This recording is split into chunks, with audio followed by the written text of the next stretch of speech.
Grog. Hello, and welcome to Jenny's Kitchen, a weekly podcast about Jennifer Aldridge and her amazing life. Keri, Matthew, how are you doing? I'm just going to get my avocado terrine out of the fridge. Yeah, sorry. I mean, this is what it is these days, isn't it? I mean, are we still the cider shed with Keri Warbis, Matthew Weir, Peter Fickling? Is that who we are anymore? That voice, Peter. Oh my God, I'm a bit stunned. I'm just holding a mirror up to our lives. That's all. I mean, someone has to do this.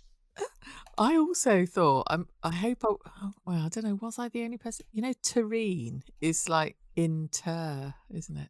Oh, Keri. Do you think they popped Jenny in hot water to loosen her up? I quite liked that scene with the sloppy, awful terrine thing, which doesn't exist. I did look it up and there isn't one on the internet. So they properly went like, right, what terrible 70s combo can we put into this hideous thing that has to then end up as being a dip? That was the sound of me and Matthew both trying to think of some character who fits that description. Yeah, and failing, yeah. Bert as he is now. Yeah. Poor Susan, I loved her this week. She's been, well, I think, I mean, I'm glad I got in early with being a big fan of Susan, 5.0, 6.0. But yeah, she's been a great character the last few weeks, hasn't she? Yeah.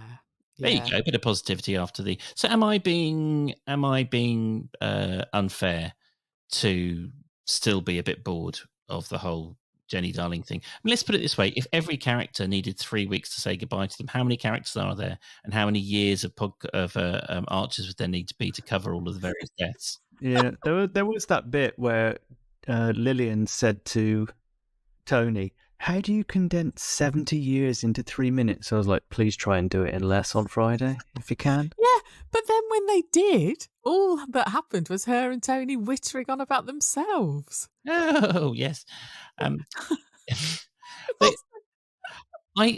did also. It was really annoying. It was really annoyingly clunky the way they did that kind of relay race of eulogies. So you had to hear Kate's eulogy, and then you had to hear Tony and Lilian discussing it in private, so they then could wheel out their kind of double act in church. And it's like, but we've been hearing about Jenny for weeks. Like, it would have been quite a clever way of doing it if it was a standalone episode about Jenny dying. But at the tail end of 3 weeks, it's like, yes, we get it. She's dead. I loved it when Tony and Lilian realised that what they ought to do is talk about the fact that she was their sister. I was like, fucking hell, I was literally swearing at my radiogram. Yeah. Oh my God. Although Keri and I were saying, Matthew, before the show, that I had high hopes. I was like, he's perking up a bit. He's going to sound free and single. And then at the last minute, they took it away from Keri. They had him padding back into the house, talking to the Jenny in the sky. Yeah, and his colourful tie that she helped him to choose from beyond. Yeah, sorry, Keri. I would take that final moment with Brian over any of the rest of the week. That moment where he closed the door. No. Why? No. Because the funniest moment in the Archers of the last 20 years happened this week. You're right. Yeah, you're right. Should we have an ad and then discuss what that was? Yes, please, yes. So, Matthew, let's see. Are we talking about Jasper Carrot? Are we talking about Harrison finding God? Or are we talking about Brad, Chelsea, and Freddie arguing about volunteering? The last one. It was immaculate. Absolutely. And the acting was incredible. The scripting was incredible. Brad doing his Rain Man thing was perfect. And they were like, how do you do that? I don't know. It's just what I do. He just went, I didn't know. He was far more succinct than that. He went, Freddie went, how do you do that? And he went, don't know, just can. Yeah. It's just no about it. He just got straight to it, didn't he? Yeah, and then also Chelsea just letting Freddie tie himself in knots before just pointing at the elephant in the room and saying, "You're a snob and you think I'm thick." It was just. I've got to listen to that again, actually, which I very rarely do, like go back and intentionally listen to an episode. But I'm going to listen to that again. I was just, Oh, it was wonderful because I was sticking the boot in a bit and kind of grumbling and stomping around, and then that came on. I was like, okay, all is forgiven. Did you think that he was being snobby? Can you elaborate on that? Well, that's what she said to him. Mm. But I thought he was. I mean, because what other reason is there to? I mean, admittedly, when Chelsea first joined Low-Loxley, she was a bit inconsistent and unprofessional. But this is a volunteer job. So first of all, you've got to get your head around the fact that Freddie's setting this amazingly high bar for people who are going to give their time to help out and basically prop up his family business. Mm. But so, okay, if you accept that, then, you know, we all know Chelsea. He knows Chelsea. She's an incredibly engaging, charismatic person. Her failings in the orangery are not going to be failings that let her down guiding people around a house. So it could only be her accent, her kind of like, I don't know. Yeah, going, that's what they did in them days, isn't it? Yeah. Yeah, he did sort of go, I just really enjoy Freddie. I know you're probably right, but when he was sort of going, yes, you did, that was quite, that I really enjoyed that, but maybe some of the phrasing. I thought, I think he had a point, don't you? Can you imagine? Yeah. She was totally let loose on the punters. I mean, she's not going to be because she turned him down, didn't she? Which was quite funny. I'm not anti-Freddie. I mean, she still has a job because he's been generous to her. Like, you know, he would have been well within her rights to fire her when she was, you know, behaving appallingly to Mia and all that other stuff. So I'm not anti-Freddie. Like, you know, it's just that I think his reasons for not wanting her to do it were not necessarily the best ones. Yeah. I liked his selection of names that he called Brad upon arrival. Was he like, Brad, B-Dog, the Bradster?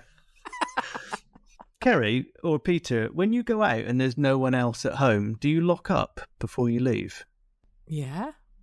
That's very diligent of you. Brad was locking up his bike, and Freddie, in an attempt to butter him up, went, oh, I'm just going to lock my bike up. Oh, yes, diligent. Attention to detail. Love it. He's went, well, I just don't want it to get stolen. Yeah. I just think Freddie's just some sort of, he's like a sort of satellite creature who's just in his own little universe somehow, isn't he? I just find him fascinating, and how he speaks and everything. He just doesn't have proper connections, warm connections with anyone proper. You know, do you know what I mean? I feel for him. When Nollatando and Rory came back, you suddenly felt that we've lost that connection they all had. I mean, obviously he had to go. He went to a young offenders institute, wasn't it, for dealing and stuff. So I think that kind of cut him off a bit, and he was a bit of a pariah, I think, for a while, wasn't he? And it's been quite a long road back for him. Yeah, getting true. there. There was that bit where he said to Nollatando when they were. I mean, all right. What, she doesn't seem to have anything to do, does she? She's come back, and I get it. Like, I go back to see my dad sometimes. I'm in the countryside, and I'll just wander aimlessly through the fields talking to sheep. That's totally fine. I mean, she knows people there, so I guess she is just drifting from place to place. Yeah. But he enlisted Nollatando to help with interviewing volunteers on the grounds that she's a history teacher. Yeah. Yeah, he said to her, maybe you could have a friendly historian chat. I thought it was like Nollatando was like, flicks a lamp on her room and goes, nice period costume you got there. Would be a shame if something were to happen to it, Cliff. Cliff. Who was Cliff as well? He made a noise, didn't he? Hey, dear boy. And then she went, what's he doing now? And do you know what the shocking thing he was doing? I thought he was cracking one off. Pouring himself a drink from a thermos flask. Yeah. Well, because she's so young, maybe they've never seen. Which bracket is she? Is she a millennial? Well, funnily enough, you tried to pair her up with Brad a couple of weeks ago until we realised there was a little bit of an age difference at the moment. So she's 2021, isn't she?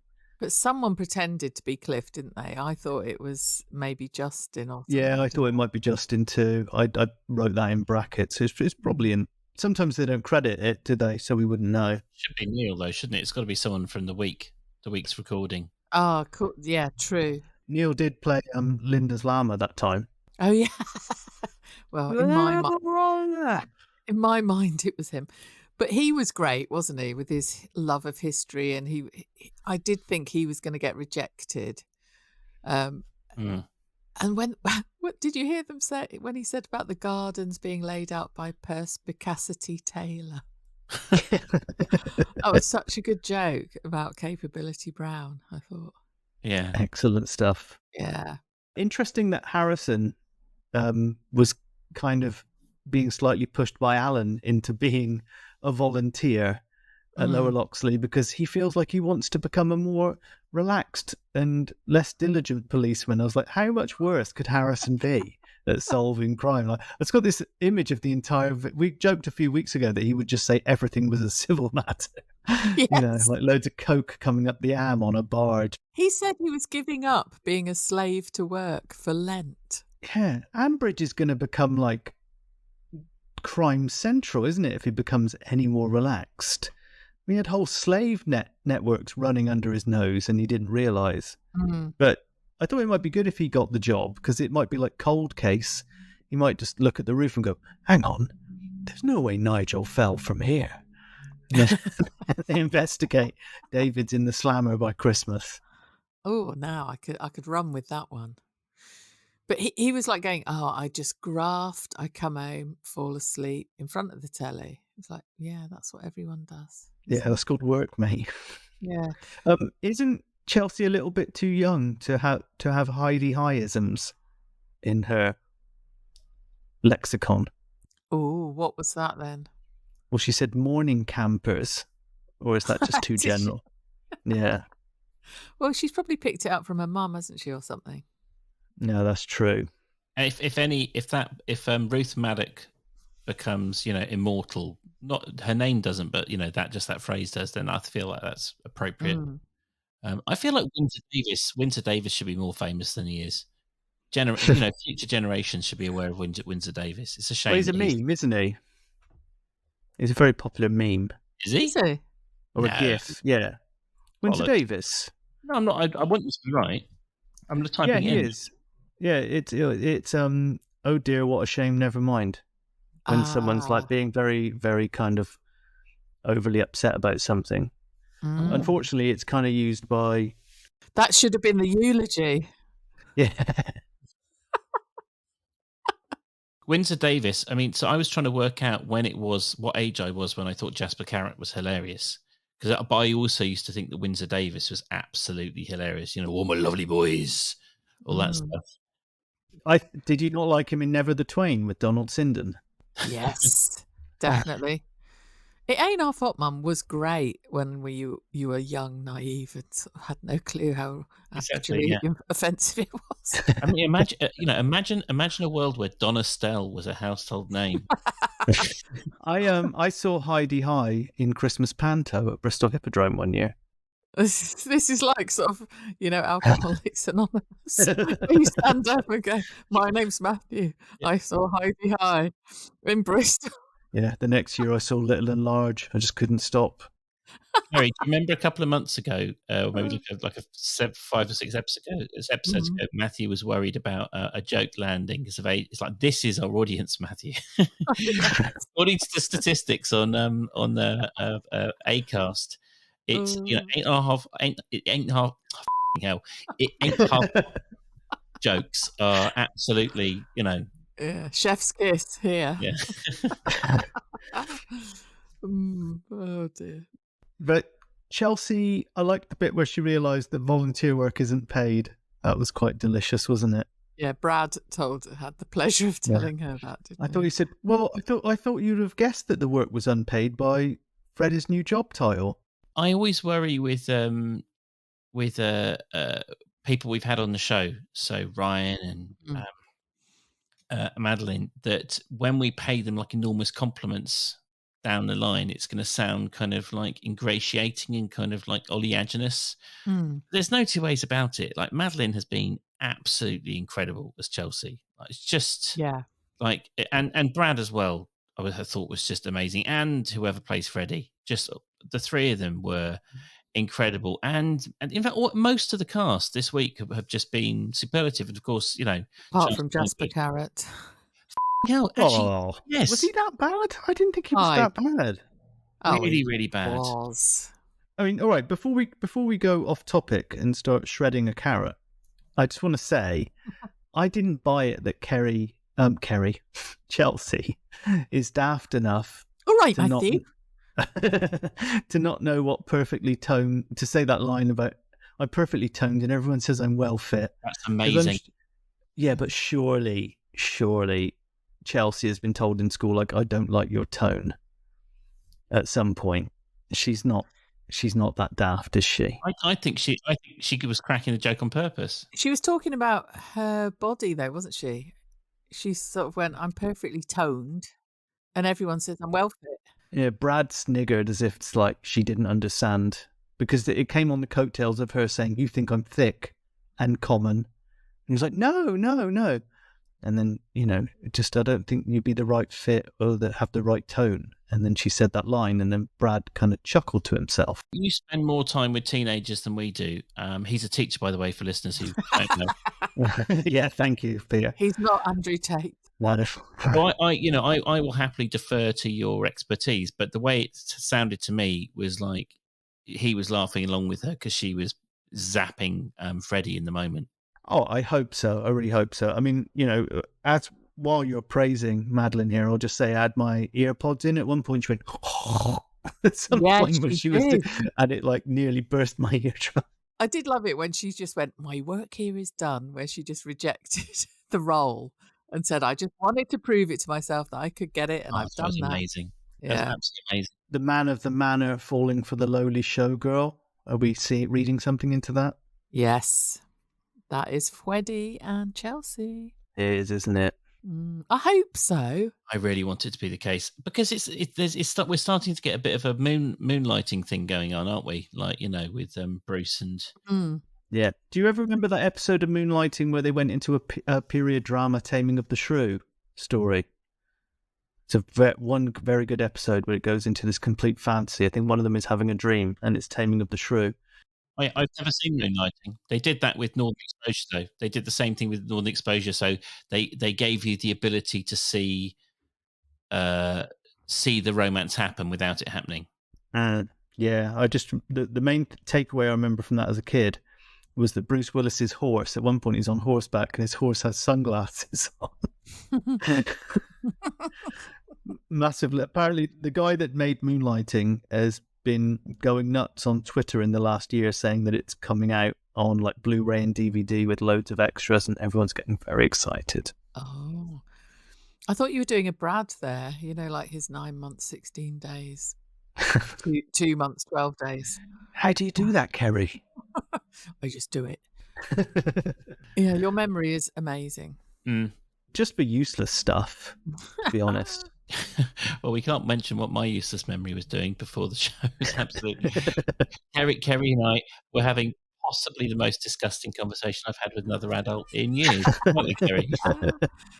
Yes. Yeah. I like that sort of thing. Yeah. Hey, Matthew, you could be a tour guide, what with your magical memory of history stuff. I could be recruited if someone was handing flyers out in clubs. I'm imagining Freddie there like, hey, remember me? I sold you some wobbly eggs 5 years ago that put your sister in a coma. Do you want to be a tour guide? At my mum's house? Yeah. I know, that was Nolatandu's idea, wasn't it? It was either hers or Lily's, I don't know. So didn't Lily suggest a TikTok? Was it? Oh, for f***'s sake. Do they have to mention social media and flyers and stuff every time something happens? By the way, who's doing the Easter Bunny this year? Because last year it was the massive reveal with Kathy, wasn't it? Oh, God, why have you mentioned that? Just saying. Yeah, I know, but you didn't have to, did you? It's quite traumatic. Because I hadn't remembered it, Keri hadn't remembered it, and now we have. It's really unpleasant. There was the bit when Lily pinched Kathy's ass, didn't she? Thinking it was Russ. Oh, yeah. I mean, Oh, to drag us back to the topic, yes. Jasper Carrot's acting is almost as wooden as Kathy was in that reveal last year.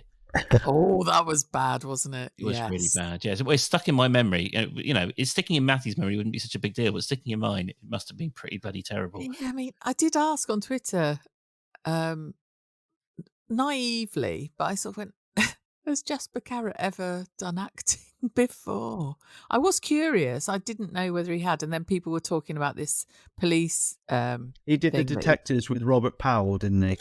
which sounds like it was actually quite funny and It was good. very broad brushstroke, and it was definitely one of those things where he just had to play like a kind of brummy clown. It started out as a short, didn't it, on his own show? Yeah. And there was one excellent episode where Ruby Wax was brought in as a cop from New York, and they were going to hunt down Carlos the Jackal, and she was like, I found him. And they walk into this bar and they went, that's him. And they went, and the camera went to him, and it was Tony Blackburn. And they went, no, that's Tony Blackburn. She went, yeah, that's him.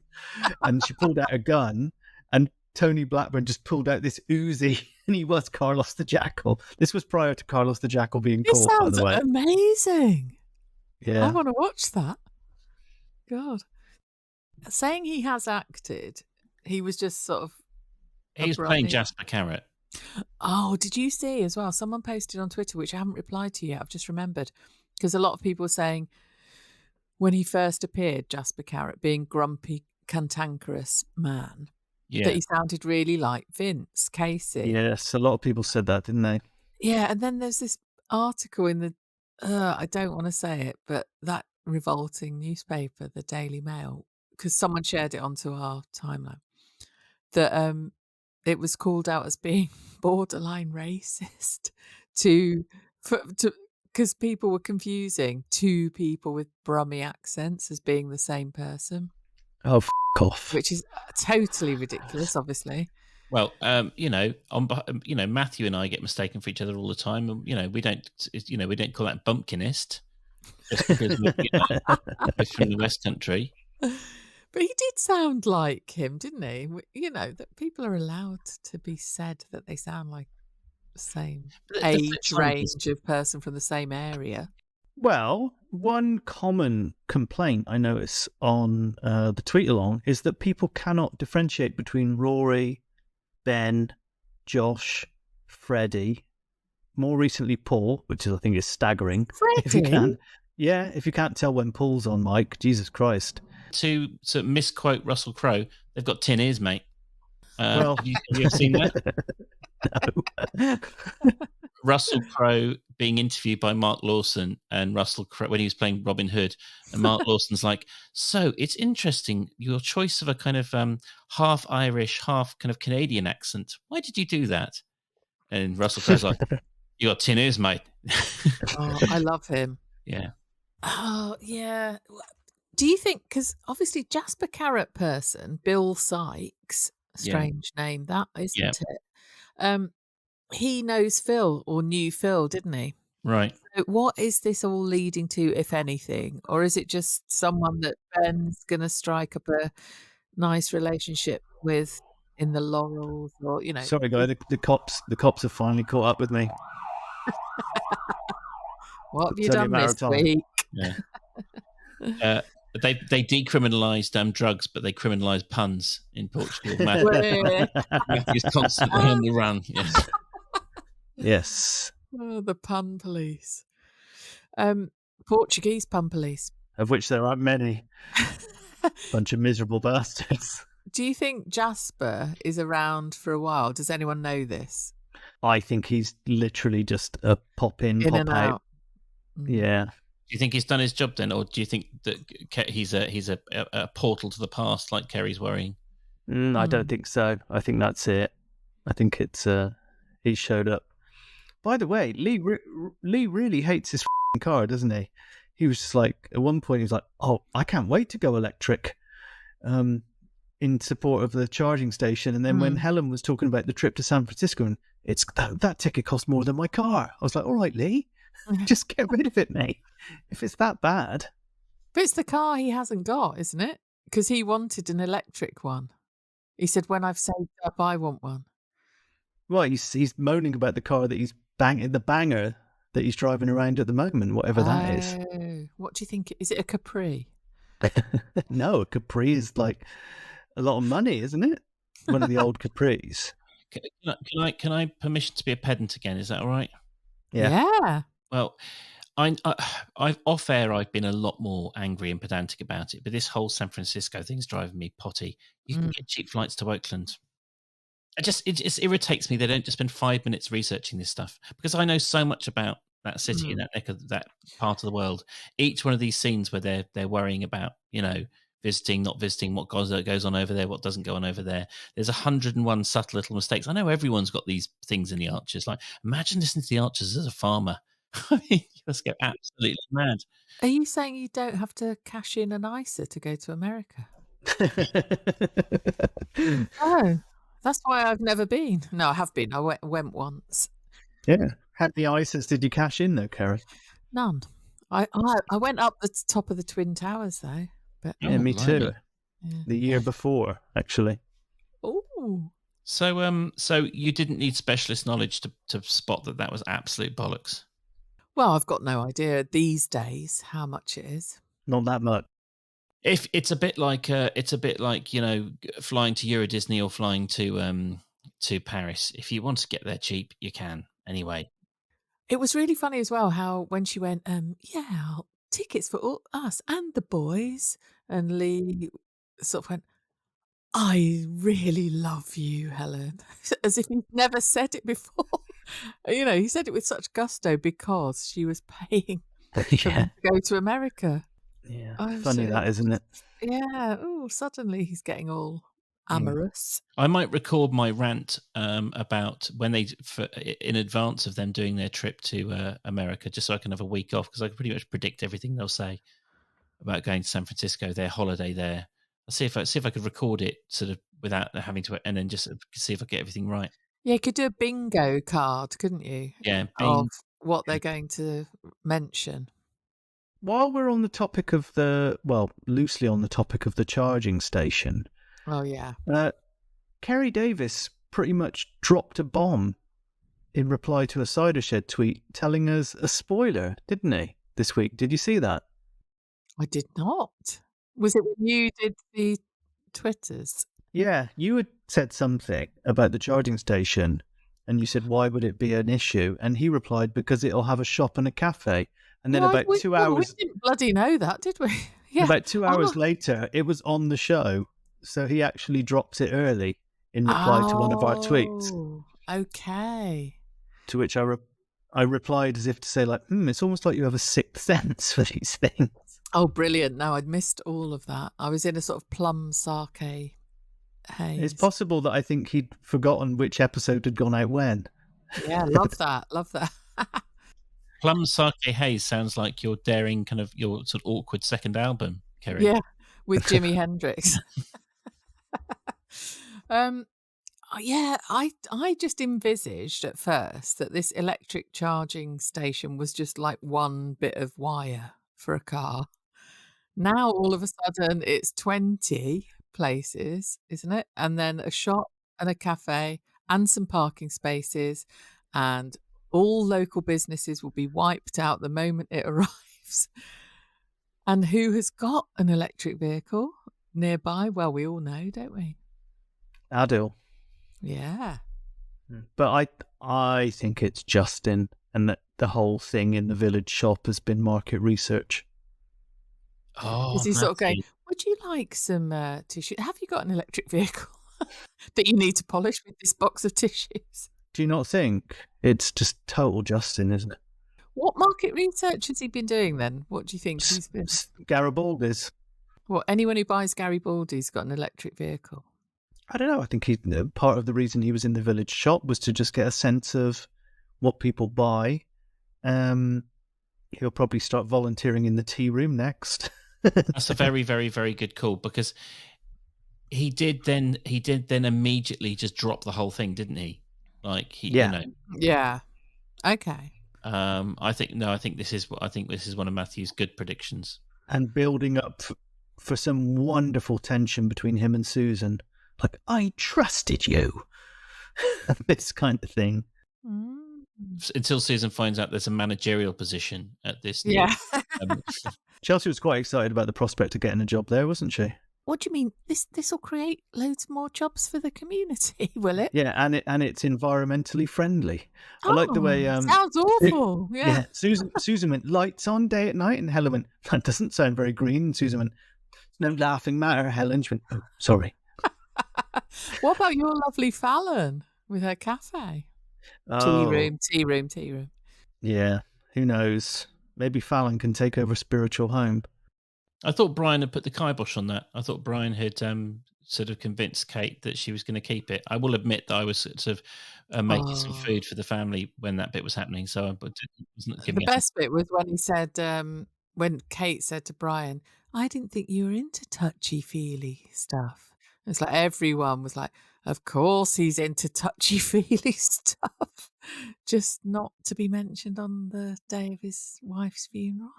It's good that they did that, though, wasn't it, as well? Because everyone was jumping around on social media saying, oh, my God, when Kate drops the bomb that she's selling Spiritual Home, which was the reason they lost the house, don't forget, Brian's going to go fucking ape shit. And he was just like, oh, yeah, I heard that, yeah. Are you sure that's what you want to do? Okay, that's cool. Because the last thing I wanted was grief at the funeral. Maybe it'll come later, but I don't think so. No, because he knows that he gave Kate the opportunity to screw up.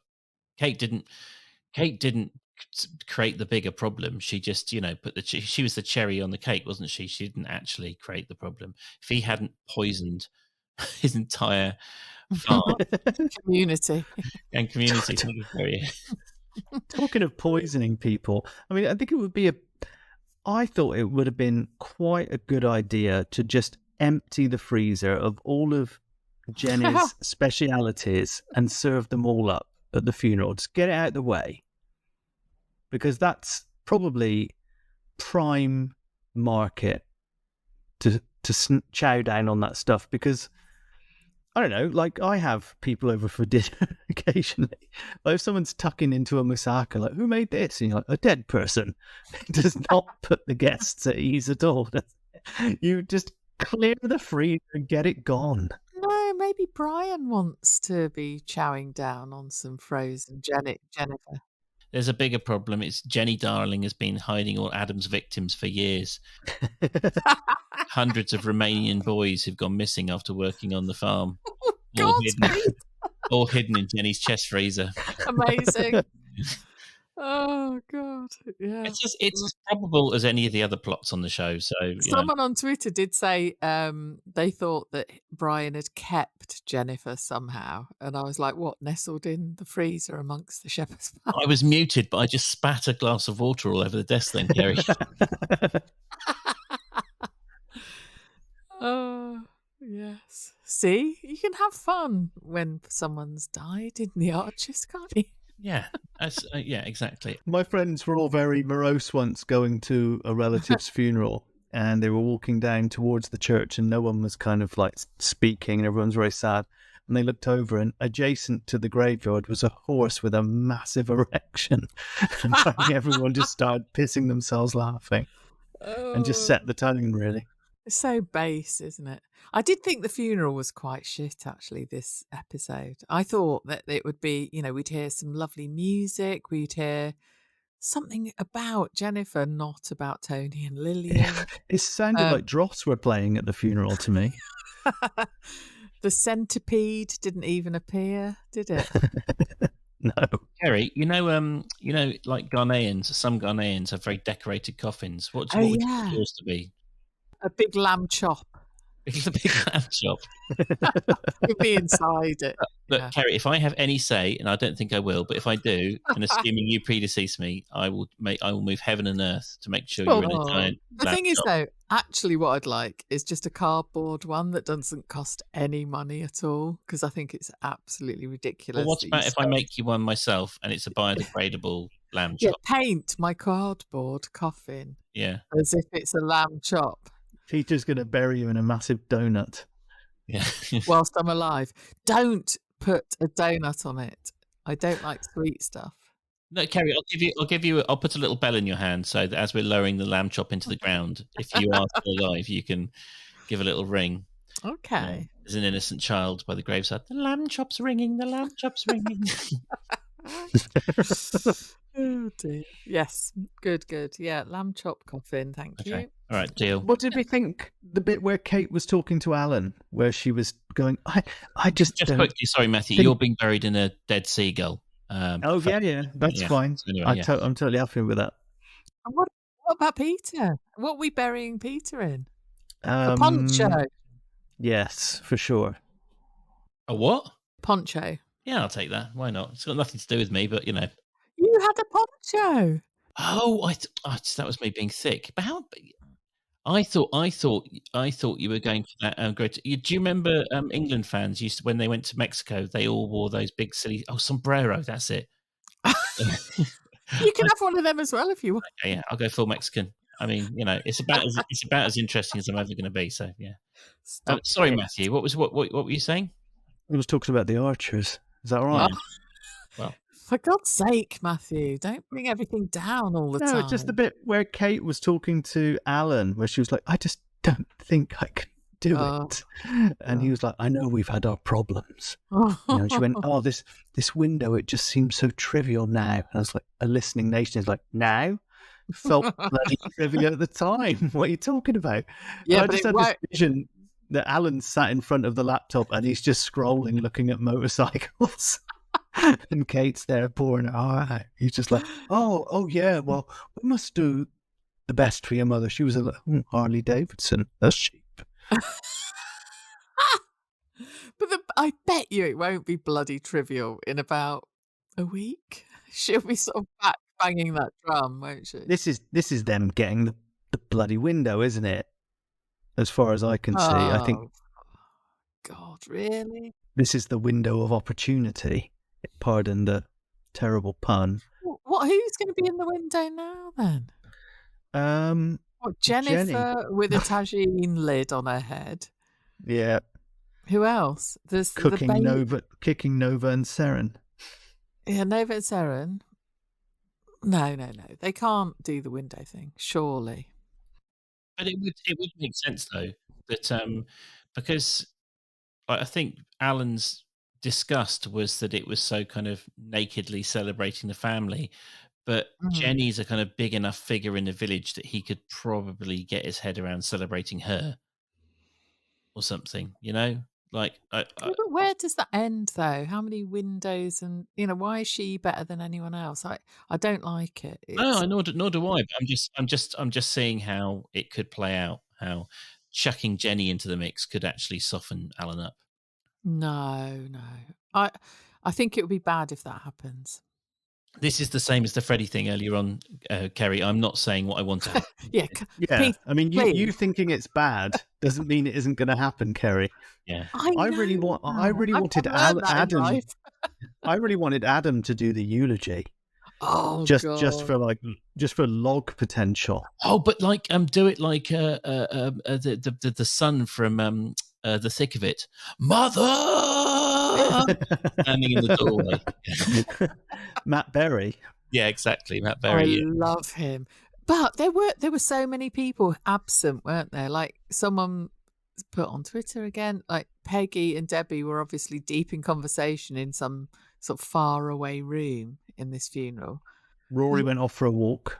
Yeah, like so many people were not part of this. I think if you're sending off an actor/actress after such a long time in the Archers, yeah, I think you can deserve to be a little bit pissed that there weren't more people on mic for that. Yeah. Shall we have an ad? Yeah. So, guys, tick, tick, tick, tick, tick, tick, tick, tick. We've covered off all of the topics from this week. We've set a new land speed record for talking about the Archers. I'm feeling very proud of us. Oh, I've just realised Brian didn't know Kate's kids' names, did he? That was funny. Yeah, I did a whole kind of back and forth on that. I was like, what's it mean? What's it mean? And I was like, oh, it doesn't mean anything. It's just, it's absolutely fine. They're the other side of the world. They're in another country. He's grieving. He barely knows them. mean, that's. Mm. I mean, that was always the nonsense, wasn't it? With Kate, the whole Kate and Phoebe thing. Yeah, I mean, he knew Phoebe and then went, what are those other ones? Yeah, but it's kind of the truth of the situation, isn't it? I knew Phoebe wasn't coming back because the actor pretty much said that was the end of her in The Archers a while ago on Twitter, okay. when she went off to Scotland. Guys, we had an email. We never get emails. Good heavens. Well, this is what happens. But now that Matthew's got his eye on it, well, we've got an email. I was just trying to think of something clever to say, and in my brain now. It deserves a shout out because it is in itself. It is a review. It says it's from Yasmin Bushby. Hope I'm pronouncing that correctly. Hi folks, I can't write a review for some reason, but I just wanted to say thanks for a great podcast. It's like sitting in the pub talking shite with your mates. We hear that a lot, don't we?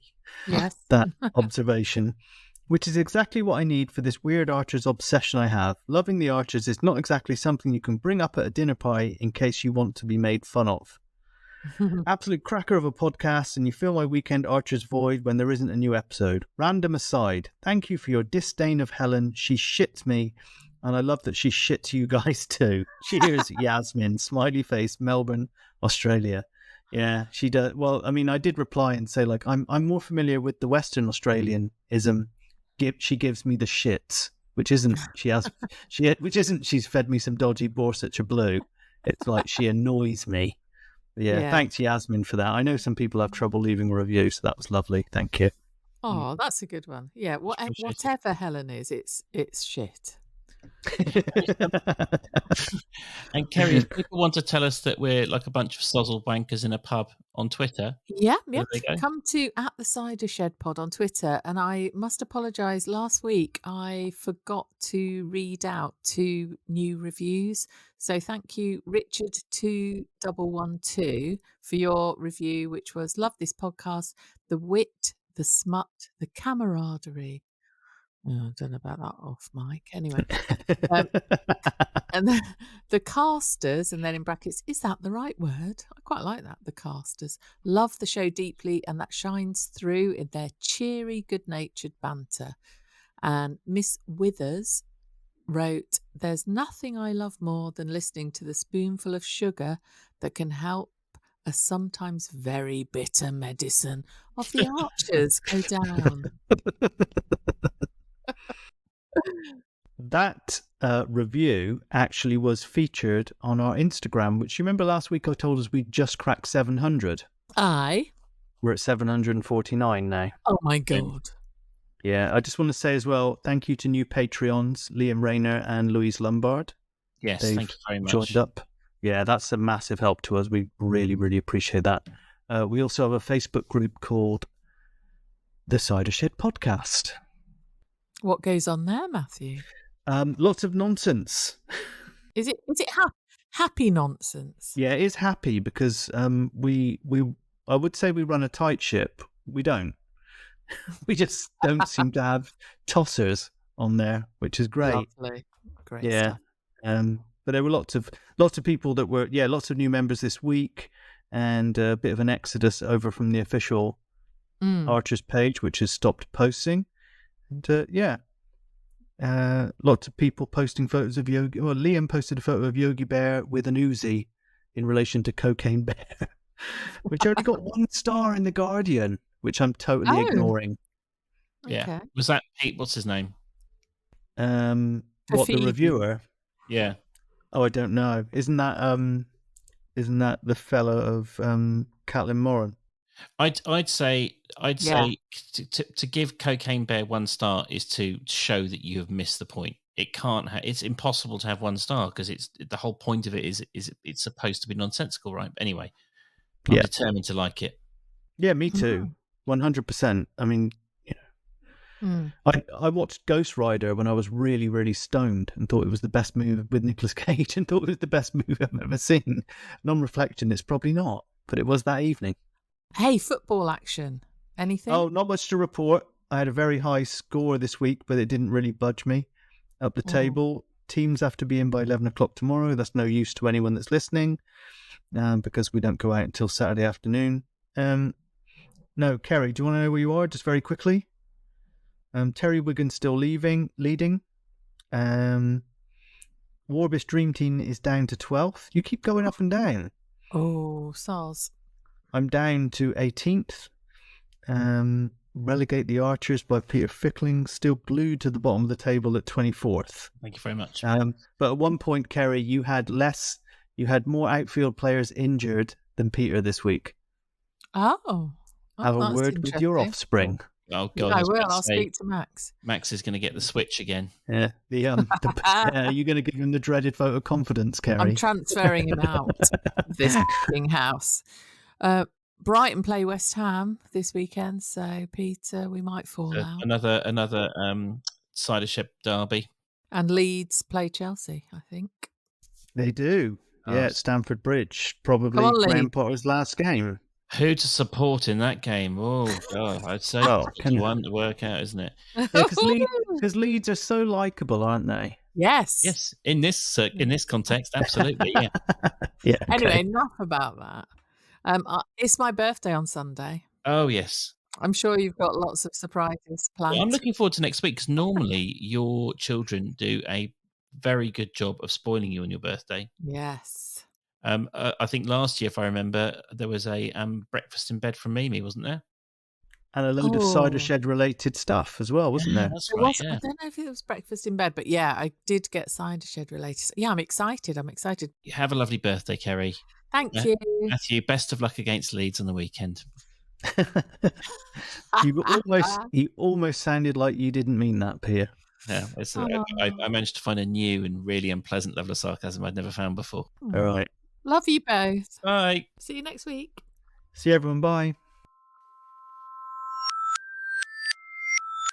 Hang on.